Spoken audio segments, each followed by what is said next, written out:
তো জয় শ্রী মহাকাল বড় ভাই, আশা করছি সবাই ভালো আছে। ভালো যদি না থাকো তো জবরদস্ত ভালো থাকার চেষ্টা করো। যদি এই চ্যানেল তুমি দেখবে তো কি করবে বলো তো?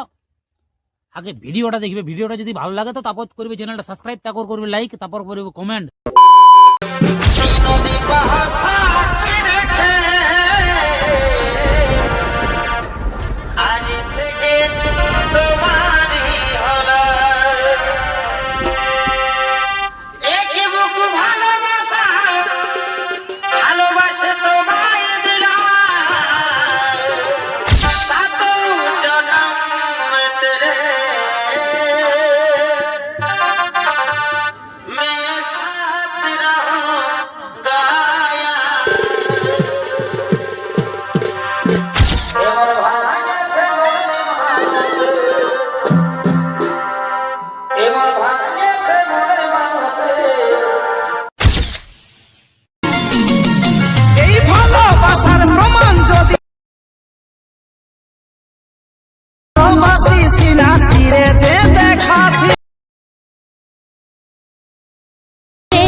বুকের ভিতর কষ্ট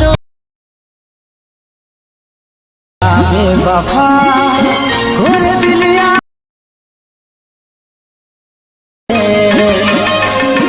যাবে না কাঁদে রে। তো যতজন আমাকে কমেন্ট করেছে সবাইকে মন থেকে ভালোবাসা থাকলো। সবাই সুস্থ থাকো, ভালো থাকো। ভিডিওটা এত দূর থাকো, ভালো লাগলে চ্যানেল সাবস্ক্রাইব, লাইক, কমেন্ট সবকিছু করবে। আর নেক্সট ভিডিও ছেলেবেলা আসবে, অপেক্ষায় থাকবে। সব ক্লিয়ার, রাধে রাধে, জয় শ্রীরাম।